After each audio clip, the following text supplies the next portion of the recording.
অরুণোদয় ব্যানার্জির ছবিওয়ালা কে মানুষ যে একেবারে ঝাঁপিয়ে পড়ে ভালোবাসা দিয়েছেন, সেটিতে আমরা আপ্লুত। তার আগে কাতুকুতু বুড়োতে রাহুলের কাজের ভীষণ প্রশংসা হয়েছে, সবাই বলেছেন, সেটিতে আমরা খুব আপ্লুত।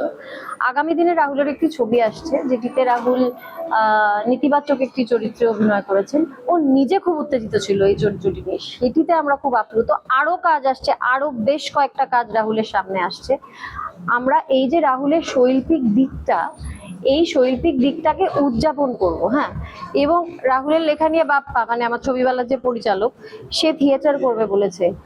আমরা রাহুল আসলে এত কাজ করেছে শিল্পী হিসেবে, মানে সেটা সহজ কথা হোক, সেটা অভিনয় হোক, সেটা লেখা হোক, যে সেটা নিয়ে কাজ যদি করা শুরু করি আমরা এবং চর্চা শুরু করি, তাহলে কিন্তু মোটামুটি একটা জীবন কেটে যাবে। মানে ওর যতটা বয়স আমরা ওকে শারীরিকভাবে পেয়েছি, এখনো রয়েছে, ও আমাদের সঙ্গে সবসময় রয়েছে অনুভূতিতে, তার থেকে অনেক বেশি কাজও করেছে। হ্যাঁ, মানে 80 বছর হয়ে গেলে যতটা কাজ করার কথা, তো সেই কাজগুলোকে আমরা আজীবন উদযাপন করতে থাকবো। আমরা বারবার চিৎকার করে করে রাহুল অরুণোদয় ব্যানার্জির নাম বলবো, যতবার ওর কোনো কাজ হবে ততবার ওর নামটা জোর গলায় আমরা বলবো। এইভাবে রাহুল বেঁচে থাকবে আমাদের মধ্যে, উদযাপন হবে এবং বেঁচে থাকবে। এছাড়া এর বাইরে রাহুলকে নিয়ে আর কোনো আলোচনা হতেই পারে না। কিন্তু একটা বিষয় দেখো, এরপরে এই কাদা ছড়াছড়িটা কি কাম্য ছিল? কোন কাদা ছোড়াছুরির কথা তোমরা সম্পর্ক নিয়ে একটা এই মুহূর্তে কথা, এবং এই যে এই মানুষটাই, তোমাদের কি মনে হয়? এই প্রশ্নের উত্তরটা আমি তোমাদের কাছে চাই। এই প্রশ্নের উত্তরটা আমি তোমাদের কাছে চাই। আমরা তো চিনি, তার থেকে অনেকটা ব্যক্তিগতভাবে তুমি চেনো, সেখান থেকে জাস্ট জানতে চাইবো যে যেই মানুষের থেকে আমরা কোনো আনসারই পাবো না, সত্যি কি আমার থেকে তোরা বাবিনকে কম চিনিস? আমার কথা হচ্ছে, তোদের প্রশ্নগুলো আমি রিপিট করছি 5 মাস চলে যাবার পর। কাদা ছোড়াছুরির প্রশ্ন ছিল কিনা, এই যে বাবিনকে নিয়ে যে এই যে প্রশ্নগুলো তোরা করছিস, প্রয়োজন কি ছিল? এই যে প্রশ্নটা, এইটার উত্তরটা তোদের মনে হয় না যে সব যা প্রশ্ন, এখন তো অনেকগুলো প্রশ্ন উঠছে, মানে 1 2 3 4 5 6 করে প্রশ্ন প্রশ্ন প্রশ্ন প্রশ্ন প্রশ্ন প্রশ্নবাচক হয়ে যাচ্ছে পুরোটা। কাকে নিয়ে কথা হচ্ছে? রাহুল অরুণোদয় ব্যানার্জিকে নিয়ে।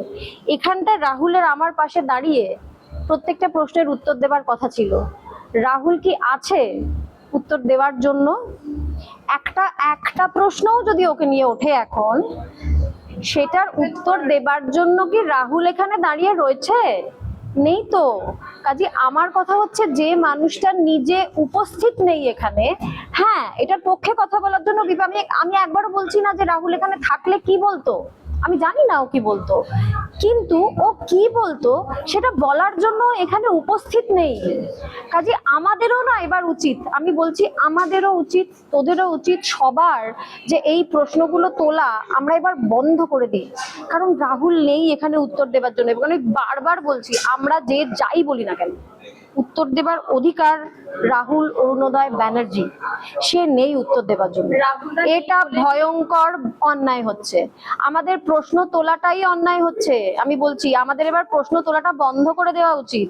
কারণ ও যদি মানে যারা বিশ্বাস করেন, তারা যদি এটা মনে করেন যে এখানে আমরা ওকে দেখতে পাচ্ছি না, কিন্তু এখানে দাঁড়িয়ে আছে, ও প্রশ্নগুলো শুনছে এবং ছটফট করছে উত্তর দেওয়ার জন্য, আমরা ওকে কষ্ট দিয়ে ফেলছি বোধহয়। তাহলে আমরা এই প্রশ্নগুলো করা এবার বন্ধ করে দিই, কারণ সত্যিই তো বাবিন নেই উত্তর দেওয়ার জন্য।